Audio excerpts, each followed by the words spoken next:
టీవీలు చూసినా, పేపర్లు మర్రేసిన, సోషల్ మీడియా తెరిచిన మొత్తంగా విమానం ప్రమాదం వార్తలే. విమానంలో ఉన్నోళ్ళే 241 మంది కాలం చేసిండ్రంటే మాటలా. అందులో చిన్న చిన్న పిల్లలు కూడా ఉండిరి. ఆ కుటుంబాలకు ఎంత దుఃఖం ఉంటుందిలా.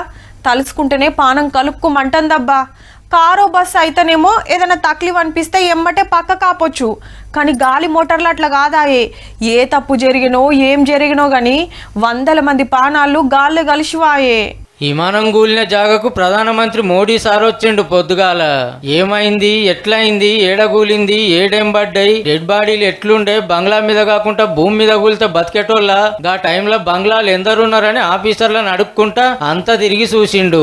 గాలి మోటార్ల మంత్రి రామ్మోహన్ నాయుడు సార్ నిన్నటి కాంచి ఆడనే ఉన్నాడు కాబట్టి జరిగింది చూసింది అంతా చెప్పిండు వివరంగా. ఈడికెళ్లి చక్కగా దవాఖానకు పోయి దెబ్బలు తాకిన వాళ్ళని మందలు ఇచ్చిండు. 241 మంది కాలం చేస్తే జర్రంతల బచాయించిన విశ్వాస్ కుమార్ అన్నతో మాట్లాడిండు సారు. వీళ్ళంతా విమానం గులిన మెడికల్ కాలేజీ బంగ్లాలు ఉన్నోళ్ళు. ఏం కాదు, అంతా మేము చూసుకుంటామని ధైర్యం చెప్పి మంచిగా వైద్యం చేయురని డాక్టర్లకు ఆర్డర్ వేసిండు. అటెన్క్ ఆఫీసర్లు, పోలీసులు, ఎయిర్ ఇండియా కంపెనీలతో మీటింగ్ నడిచింది చాలాసేపే. ఇక డెడ్ బాడీలకు DNA టెస్టులు జరుగుతున్నాయి. గా రిపోర్ట్ వచ్చినాకనే ఏది ఎవల డెడ్ బాడీ గుర్తుపట్టి ఇంటోళ్ళకు చెప్తారు. ఇంకో దిక్కు స్పాట్ కాడికి స్పెషల్ టీములు వచ్చి అంతా ఎంక్వైరీ చేస్తున్నాయి ప్రమాదం మీద. దేవులాడంగా DVR బ్లాక్ బాక్స్ దొరికింది. ఆ టైంలో పైలట్లు ఏం మాట్లాడుకున్నారు, ఎంత ఎత్తులో పోతుంది, ఇంజన్ కి ఏమైంది అనేది ఇళ్లనే రికార్డ్ అవుతుంది. దీన్ని పైలంగా తెరిస్తే ఏం బయటపడుతుందో గానీ అసలు ఇంత పెద్ద ప్రమాదం ఎట్లా జరిగిందో ఎవ్వరికి అర్థం అయితలేదట. పైలట్లు మంచి సీనియర్లు. ఆ టైంలో వాతావరణం మంచిగానే ఉన్నది, పిట్టలు సుధా దాకలేదట. అయినా 2 ఇంజన్లు ఎట్లా ఫెయిల్ అయినాయో తెలుస్తలేదట.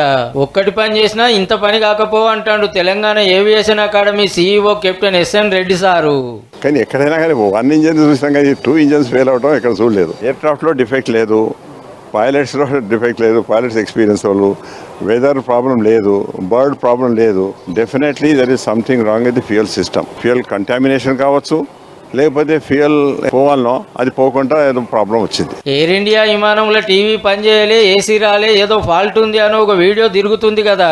టీవీ కొంతమంది పనిచేయదు, ఈ సీట్స్ అడ్జస్ట్మెంట్ ఉండదు, కొన్ని పనిచేయదు. These are all small thing that has got nothing to do with the flight safety. 25,000 గంటలు విమానం నడిపి 2,000 మంది పైలట్లకు ట్రైనింగ్ ఇచ్చిన అనుభవం సార్ది. ఇక కాలం చేసిన 241 మందిలో 11 ఒక్కలకు ₹1 కోటి ఇస్తామని టాటా కంపెనీలు ప్రకటించిండ్రు. Air India అల్లదే కాబట్టికే. ఎన్ని పైసలు ఇచ్చినా పోయిన పానాలు అయితే రావు గానీ ఇట్లా ఎందుకైందో చెప్పున తెలుసుకొని మళ్ళోపారి కాకుండా చూడు రిజరా.